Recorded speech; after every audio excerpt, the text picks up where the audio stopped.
அனைவருக்கும் வணக்கம். நம்ம சைமன் செபாஸ்டியன் மேதகு பிரபாகரன் கூட ஒரு ஃபோட்டோ எடுத்தேன்னு சொல்லி படம் காட்டிக்கிட்டு இருந்தான் தெரியுமா இத்தனை வருஷமாக. அந்த ஃபோட்டோ வச்சு தான் அவன் வாழ்க்கையவே நடத்தியிருக்கான். அந்த திரள்நிதி பிச்சை, ஈழத்தமிழர்களுடைய ஆதரவு அத்தனையுமே இவனுக்கு கிடச்சது அந்த ஒரு ஃபோட்டோனால தான். அந்த ஃபோட்டோவும் ஃபேக்குன்னு சொல்லி இப்போது நிறைய பேர் பேசிக்கிறாங்க. ஏற்கனவே அந்த ஃபோட்டோ ஃபேக்குன்னு சொல்லி அதை ப்ரூவ் பண்ணியும் பேசியிருந்தாங்க. எனக்கு ஒரு சந்தேகம் இருந்துச்சு. ஏன்னா அந்த ஃபோட்டோ எடுத்த அதே இடத்துலையே ஒரு 2-3 ஃபோட்டோஸ் எடுத்திருந்தாங்க அப்படின்றதுனால எனக்கு இது ஒருவேளை உண்மையாக இருக்கும், ஒருவேளை ஃபோட்டோ மட்டும் எடுத்துருந்துருக்கலாம் அப்படின்ற மாதிரி எனக்கு ஒரு சந்தேகம் இருந்துச்சு. ஆனால் இன்றைக்கி என்ன நடந்துக்குன்னா, நம்ம பார்த்த அந்த ஃபோட்டோஸ்லாம் எடிட்டட்னு சொல்லி பேசிக்கிறது மட்டும் இல்லை, ஒரு நபர் நான் தான் எடிட் பண்ணேன்னு வாண்டடாக சொல்கிறாப்புல. எல்லாத்தையும் பற்றி பார்க்கலாம், வாங்க வீடியோக்குள்ளே போயிடலாம். இதுதான் அந்த ஃபோட்டோ தெரியும்ல. கீழே சங்ககிரி ராஜ்குமார் அப்படின்ற நபர், அவரை சந்திக்கவே இல்லை. எதன் அடிப்படையில் சொல்கிறேன் என்றால், அந்த புகைப்படத்தை எடிட் செய்து கொடுத்தவன் என்கிற அடிப்படையில் அப்படின்னு சொல்லியிருக்காப்புல. இப்போ இதுதான் பயங்கர பேசு பொருளாக இருக்குது. எல்லாருமே இந்த நபர் தான் எடிட் பண்ணியிருக்கார் அப்படின்னு சொல்லிட்டு இதை வச்சு பேசிக்கிட்டு இருக்காங்க. ஆடா பாவி சைமன் செபாஸ்டியா, நாங்கள்லாம் என்ன நினச்சிட்ருக்கோன்னா, சரி ஒரு 2 நிமிஷம் போய் ஃபோட்டோ மட்டும் எடுத்து வந்துட்டான் போலன்னு பார்த்தா அதுவும் பொய் போல் இருக்குங்க. இப்போ இந்த சாம்பிஸ்லாம் என்ன தெரியுமா சொல்லுவானுங்க, இந்த எடிட் பண்ண சங்ககிரி ராஜ்குமார்ன்ற நபர் இருக்கார் இல்லையா, இவர் ஒரு வடுக வந்தேரி அப்படின்னு மூத்திர டெஸ்ட்லாம் எடுத்திருப்பானுங்க இந்நேரத்துக்கு. ஆனால் இதுக்கும் தம்பிங்கெல்லாம் முட்டு கொடுப்பானுங்க எப்படியாவது. நான் சொன்னேன் இல்லையா 2-3 ஃபோட்டோஸ்னு, அது இந்த ஃபோட்டோஸ் தான். இதெல்லாம் பார்த்து தான் நான் ஒரு கணக்கில் இருந்தேன். ஏன்னா ஒரே ஒரு ஃபோட்டோ அப்படின்னு சொன்னால் நம்ம ஓகே எடிட்டட் அப்படின்னு சொல்லிடலாம். ஆனால் 2-3 ஃபோட்டோஸ் இருக்கிறப்போ இது எப்படி எடிட்டடாக இருக்க முடியும் அப்படின்னு ஒரு சந்தேகம் இருக்கும் இல்லையா. அதனால நானும் அதை நம்பிக்கிட்டு இருந்தேன். எனக்கு இப்போவுமே ஒரு மாதிரி குழப்பமாக தான் இருக்குது. நான் கன்ஃபார்மாக ஒன்றும் சொல்லலை அது எடிட்டட் தான் அப்படின்னு, சந்தேகத்தின் அடிப்படையில் சொல்கிறேன். ஏன்னா அந்த நபர் சொல்கிறார் இல்லையா, அப்போ அதை நம்ம அதை பற்றி பார்க்க வேண்டியது இருக்கலாம். எடிட் பண்ணி கொடுத்தேன் அப்படின்னு சொல்லி ஒரு நபர் பேசுகிறப்போ அப்போது அவர் சொல்கிறது என்ன அப்படின்றது ஒன்று இருக்குல்ல. இந்த மாதிரி ஒரு நபர் சொல்லியிருக்காரு அப்படின்றத உங்ககிட்ட எடுத்து சொல்கிறேன், அவ்வளோதான். பெரியாருடைய கருத்துக்கள் மீது எங்களுக்கு விமர்சனம் இருக்கு.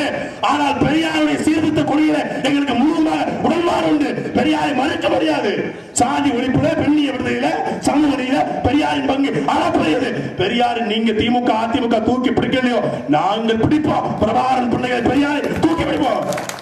பெரியாருக்கு தலைவர் இல்ல, ஆனால் எங்களுக்கு வழிகாட்டி எங்கள் ஐயா பெரியார். நீ பெரியாரை தூக்கி பிடிச்ச லட்சணத்தை எல்லாம் பார்த்துட்டோம். ஓட்ட துரமுருகா, தந்தை பெரியார் எங்க தலைவர் இல்லை, எங்க வழிகாட்டி. நீங்க திமுக யாருனாலும் தூக்கி பிடிக்கணும்னாலும் பரவாயில்ல, நாங்க தூக்கி பிடிப்போம் பெரியாரை. ஆனா ஒண்ணுங்க, என்ன ஆனாலும் இந்த சாட்டை துரைமுருகன், சைமன் செபாஸ்டியன், நாம் தமிழர் கட்சிக்காரங்கள மாதிரிலாம் ஒரு பொழச்சிடவே கூடாதுங்க. பொழப்புங்க. எனக்கு ஒரு விஷயம் ஷேர் பண்ண தோணுதுங்க. என்னன்னா, நம்ம நாம் தமிழர் கட்சியை விமர்சிக்கிறோம் இல்லையா, விமர்சிக்கிறப்போ ஒரு கும்பல் எப்படி கிளம்பி வருதுன்னா, நீ தமிழரை விமர்சிக்கிற, நாம் தமிழரை விமர்சிக்கிற நீ அப்படின்னு கேட்குறானுங்க. டேய் கோமாளி பசங்களா, அவன் கட்சியை நாம் தமிழர்னு பேர் வச்சிருக்கான்னா அந்த பேரை தானடா விமர்சிக்க முடியும். நாம் தமிழர்னு சொல்லிட்டீங்க, நாய் தமிழர்னு சொல்லிட்டீங்க, நாய் தமிழர்னு சொல்லிட்டீங்க, அப்போ தமிழர்களே விமர்சிக்கிறீங்க. ஐயோ போச்சே, கூரையை கொளுத்தி விட்டுட்டானேன்னு சொல்லி கதறானுங்க. அட அறிவு கிட்டவனுங்களா. இப்போது எனக்கு ஒரு பேர் பிடிக்கும்னு வச்சுக்கோங்களேன், ஏதோ ஒரு பேர் வச்சுக்கோங்களேன். அந்த பேர் சைமன் செபாஸ்டியன் அந்த பேரை தூக்கி வச்சுருக்கான் அப்படின்றப்போ அவனை நான் அந்த பேரை சொல்லி தானே விமர்சிக்க முடியும். எனக்கு அந்த பேரை பிடிக்கலையோ அது என்னுடையது, எனக்கு பிடிக்கும்.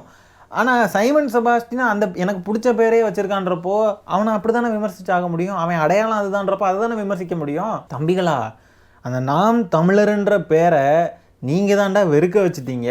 ஆனால் நாங்கள் நாம் தமிழர் தான், நாங்கள்லாம் நாம் தமிழர் தான். நீங்கள் சொல்கிற நாம் தமிழர் கிடையாது, விட்டுருங்க. நீங்கள் சொல்கிறது ஓம் தமிழர். நீங்கள் ஓம் தமிழராக இருந்துட்டு போங்க, நாங்கள் தான் நாம் தமிழராக இருக்கோம். புரியுதா? தமிழனுக்கான குணம், மரபு, பண்பாடு எதுவுமே உங்ககிட்ட இல்லை. நீங்கள்லாம் ஆபாசமும் வக்கிர புத்தியும் கொண்டவங்க. நீங்கள் ஓம் தமிழராகி பல வருஷம் ஆச்சு. உங்கள் சைமன் செபாஸ்டியன்லாம் ஓம் தமிழராக தான் இருந்துட்டு இருக்காப்புல.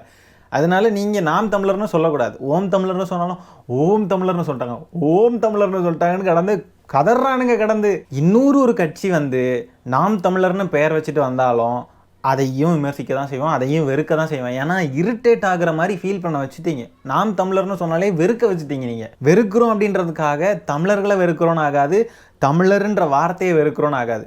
நீங்கள் உங்களை நாங்கள் நாம் டம்ளர்னு தான் சொல்லுவோம், நாய் டம்ளர்னு தான் சொல்லுவோம், என்னென்ன பேர்லாம் இருக்கோ அதெல்லாம் சொல்ல தான் செய்வோம். அதுக்காக நாங்கள் தமிழர்களை விமர்சிக்கிறோம், தமிழை விமர்சிக்கிறோம், தமிழ்நாட்டை விமர்சிக்கிறோம், தமிழ் இனத்தை விமர்சிக்கிறோம் அப்படின்னு ஆகாது. இந்த அறிவு கூட இல்லாமல் இவனுங்களுக்கு இதெல்லாம் உட்காந்துருந்து விளக்குற இடத்துல இருக்கும் பாருங்க. அப்போ எந்த அளவுக்கு இவனுங்களுக்குலாம் அடிப்படை கிளாஸ் எடுக்க வேண்டியதாக இருக்குன்னு பாருங்க. இது கூட இவனுங்களுக்கு புரிய வைக்கிறதுக்கு நம்ம தனியாக உட்காந்துருந்து விளக்க வேண்டியதாக இருக்குது. இங்கே வாங்க நாம் தமிழர் தம்பிகளா, இந்த ஃபோட்டோவில் சைமன் செபாஸ்டியன் பக்கத்தில் ஒரு சகோதரர் நிற்கிறார்ல, அவர் யாருன்னு தெரியுமா? அவருடைய பேர் விக்னேஷ். காவிரி உரிமைக்காக போராடி தன் உயிரையே கொடுத்த ஒரு நபர்.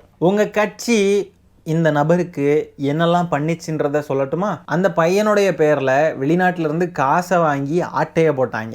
என் பையன் பேரை வச்சுக்கிட்டு ஏன் இந்த மாதிரிலாம் பண்ணுறீங்கன்னு சொல்லி அந்த பையனுடைய அம்மா கேட்டதுக்கு கூட்டமாக உங்களுடைய நாம் தமிழர் தொம்பிகள்லாம் போய் அந்த அம்மாவை மிரட்டுனாங்க. அந்த அம்மா பொறுக்க முடியாமல் பத்திரிக்கைக்கெலாம் பேட்டி கொடுத்தாங்க. இதா இருக்குல்ல, இதெல்லாம் அந்த அம்மா பத்திரிக்கைக்கு பேட்டி கொடுத்த வீடியோஸோடைய தம்ப்நெயில்ஸ். உடனே என்ன பண்ணிட்டானுங்க தெரியுமா உங்கள் கட்சிக்காரனுங்க? நீங்கள்லாம் இப்போ பண்ணுறீங்களா அதே மாதிரி அந்த அம்மா தமிழே கிடையாது, தெலுங்கச்சி அப்படி இப்படின்னு பேசி அந்த அம்மாவை அவமானப்படுத்தி விட்டுட்டாங்க. இனத்துக்காக, இனத்தில் இருக்கிற ஒரு பிரச்சனைக்காக தன்னுடைய உயிரையே கொடுத்த ஒரு நபரையே, அந்த நபருடைய குடும்பத்தையும் தாயாரையுமே கேவலப்படுத்தி விட்ட நாய்ங்க தாண்டா நீங்கள்லாம். எப்போ தாண்டா திருந்த போகிறீங்க? எப்போ தான் திருந்த போகிறீங்கன்னு கேட்குறேன். இந்த மண்ணுக்காக உயிர் நீத்த நிறைய நபர்களை நீங்கள் வந்து இந்த மண்ணுக்கானவங்களே இல்லைன்னு சொல்லி கொச்சப்படுத்தியிருக்கீங்க.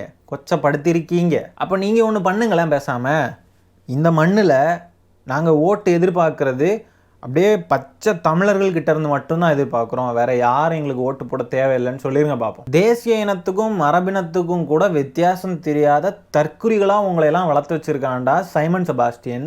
இன வெறி பிடிச்சி போய் திரிறீங்க நீங்கள் எல்லாருமே. உண்மையாகவே நம்மளுடைய தமிழினத்துக்கு யார் எதிரி? ஆரியம் தான் எதிரி, பார்ப்பனர்கள் தான் எதிரின்றத புரிஞ்சுக்காம நம்மளுடைய மரபினத்தை சேர்ந்த, நம்மளுடைய தமிழ் மொழியிலேருந்து பிறந்த மொழிகளை பேசுகிற மலையாளம், தெலுங்கு, கன்னடம் இந்த மாதிரிப்பட்ட மொழி பேசுகிற மக்களையெல்லாம் வெறுப்புணர்வோடு நீங்கள் பார்க்குறீங்க. ஆனால் உங்கள் சைமன் செபாஸ்டியனே ஆரியத்துக்கும் பார்ப்பனர்களுக்கும் சாஃப்டான ஒரு கார்னர் விட்டுக்கிட்டு இருக்கான். எதிர்க்கிற மாதிரி ஒரு பிம்பத்தை கிரியேட் பண்ணுவான், ஆனால் ஆக்சுவலி எதிர்க்க மாட்டான். அவனுக்கு சப்போர்ட்டுக்கு வர்றவங்க எல்லாரும் யார் தெரியும்ல? ஆரிய பார்ப்பனர்கள் தான். அவன் இன்னைக்கு வந்து உட்கார்ந்துருந்துக்கிட்டு என்ன பேசிக்கிட்டு இருக்கான்னு தெரியும்ல? இங்கே இருக்கிற முஸ்லீம்ஸ் எல்லாம் அவன் உட்கார்றதுக்கு அலோவ் பண்ணுனானா.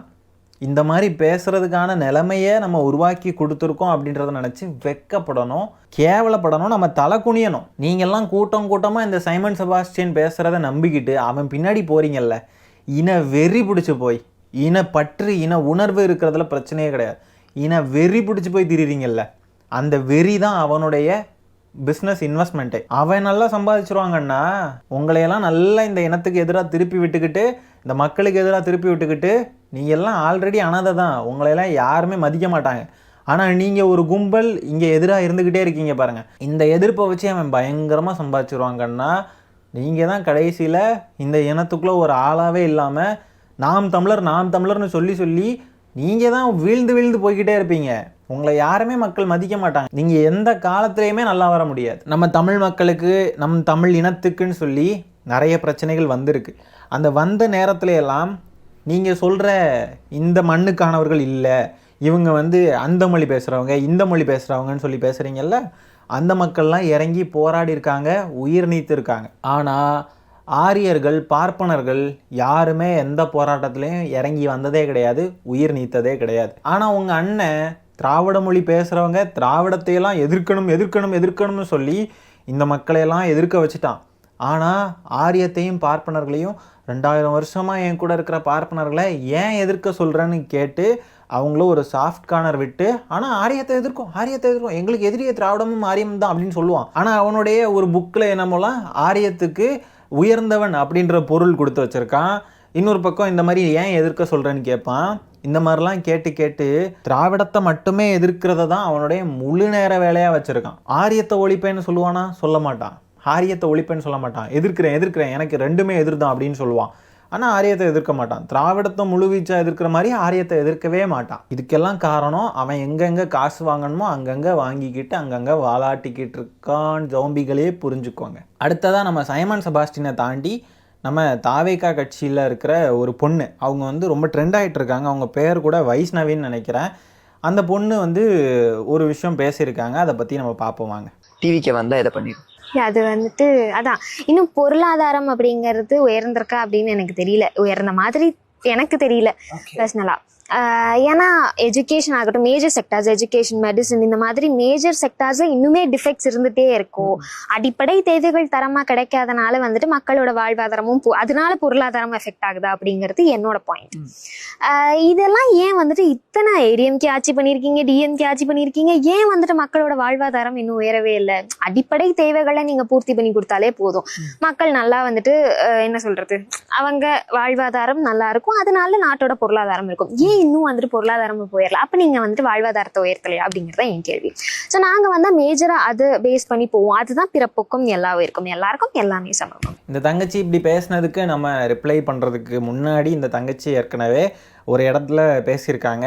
பேசுகிறப்ப என்ன சொல்கிறாங்கன்னா, அம்பேத்கர் வந்து அவருடைய சமூகத்துக்காக போராடினாரு, அவருடைய சமூகத்துக்காக நிறைய செஞ்சுருக்காரு அப்படின்ற மாதிரி சொல்கிறாங்க. இப்படி பேசுகிறப்போவே இவங்களுடைய தெளிவு எந்த அளவுக்கு இருக்கும் அப்படின்றத நம்மளால் புரிஞ்சுக்க முடியுது. அதாவது இங்கே போகிற போக்கில் நம்ம ஊரில் நிறைய பேர் என்ன சொல்லுவாங்கன்னா, தமிழ்நாடு க்ரோ ஆகவே இல்லை, தமிழ்நாடு வந்து ஒஸ்ட்டு, நம்ம ஊர் வந்து வளரவே இல்லை, அப்படியே ரோடு வசதி இல்லை, அது இல்லை, இது இல்லை, இன்ஃப்ராஸ்ட்ரக்சர் இல்லை, அப்படி இப்படின்னு சொல்லி அப்படியே போகிற போக்கில் எதையாவது சொல்லிவிட்டு போயிடுவாங்க. ஆனால் உண்மையாகவே கணக்கெடுத்து பார்த்தா மற்ற மாநிலங்களை கம்பேர் பண்ணுறப்போ நம்மளுடைய க்ரோத் எந்த அளவுக்கு இருக்குன்றதை பார்க்கணும். உண்மையான டேட்டா ஸ்டாட்டிஸ்டிக்ஸ்லாம் எடுத்து பார்த்து கம்பேர் பண்ணி பார்க்கணும். பார்க்க மாட்டாங்க, சும்மா பொது புத்தி இந்த வாட்ஸ்அப்பில் பரவுறதையெல்லாம் எடுத்து வச்சுக்கிட்டு அதுதான் உண்மைன்னு சொல்லி பேசிக்கிட்டு இருக்காங்க. இப்படி பொதுவெளியிலே வந்து பேசிக்கிட்டு இருக்காங்க. ஸ்டேட் க்ரோத்தை எப்படி மெஷர் பண்ணணுன்றது பற்றி இவங்களுக்கு தெரியாது, கிராஸ் என்ரோல்மெண்ட் ரேஷியோ பற்றி தெரியாது, டிஎன் ஜிடிபி ரேஷியோ எவ்வளோன்றது தெரியாது, டிஎன் பெர் கேபிட்டா இன்கம்னா என்னன்னே தெரியாது, இண்டஸ்ட்ரியல் க்ரோத் பற்றி தெரியாது, ஹியூமன் டெவலப்மெண்ட் இண்டெக்ஸ் பற்றி தெரியாது,